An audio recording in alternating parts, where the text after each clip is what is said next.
for your average person, what were the keys in your program that really made a huge difference? Because I just know how successful it is, looking at the biochemistry, looking at the neurotransmitters, looking at labs. Obviously, the relationship to food is important, but what were some of the key points in your program that really helped him sustain that? Yeah. So we approach changing your eating very differently than any other program I've ever encountered. As a matter of fact, we give you opposite advice to what a lot of people will say.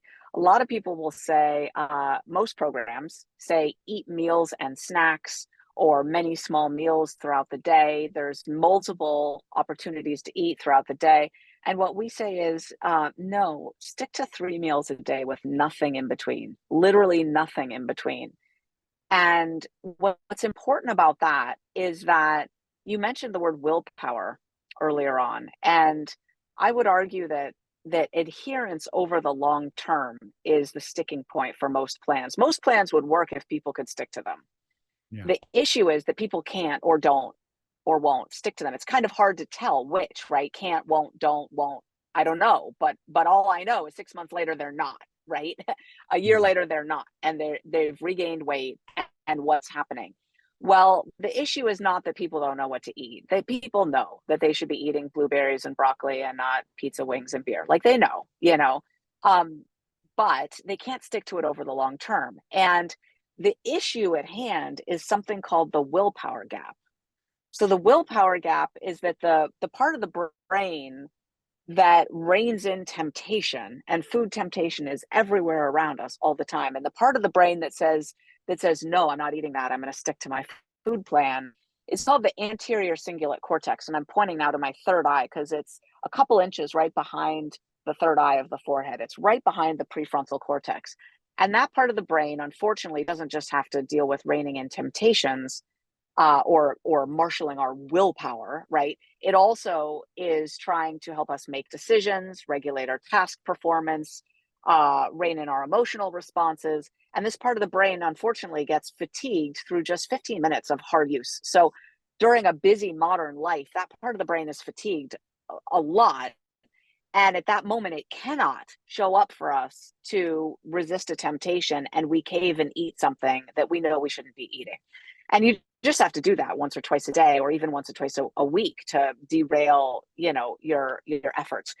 Um, so the way to bridge the willpower gap, that's the willpower gap, that no matter how much you know and how motivated you are, on a Friday night, you're likely to just say to your partner, let's order a pizza, because you're exhausted, you've been checking email, you've been sitting in traffic, your kids are cranky, and you're just going to order takeout because you just, at that moment, that part of your brain is not going to show up for you to make the right decision.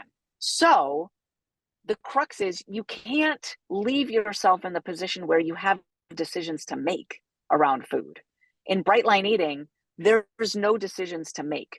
We take all 221 average food making decisions that people on average are making through the day, and we narrow them down to one moment after dinner when your blood glucose and brain glucose are full. You have no willpower temptations at that moment. You've just eaten dinner.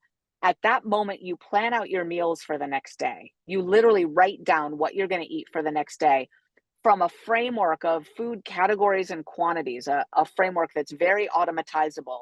And we say 3 meals a day, breakfast, lunch, and dinner. Why? Because that's automatizable. 6 meals a day or meals and snacks is not automatizable. You can't automate that or build a habit around it. Just like if you had to brush and floss your teeth 6 times a day, you wouldn't be successful at it. We're successful at it because we only have to do it twice a day, and early and late in the day, where it's easier to wire in habits because it's cued by the time of day and the location. And suddenly we find ourselves brushing our teeth regularly, even if we're in a grumpy mood, even if we're exhausted, even if we're sick, we brush our teeth before going to bed. Now, 95% of us do. For the 5% who don't, I'm sorry, I've got nothing for you. But a lot of us can relate to that automaticity. It really works for teeth brushing. So we use that same part of the day. So what did Tony do differently? 3 meals a day, nothing in between. No sugar, no flour ever. That's the bright line. So you make that decision once and you never revisit it. No sugar, no flour ever. That's the bright line. Other people will tell you that's unreasonable. You need to do moderation. You need to do intuitive eating. And I say, well, good luck with that. How well is that working for you? You know, when people use bright lines, it works because they make the decision like a non-smoker doesn't smoke cigarettes ever. You just don't smoke a cigarette. And when you don't engage with those foods, the cravings actually go down, not up. We have published data that show that people's cravings go down over the first 8 weeks till they don't have cravings anymore.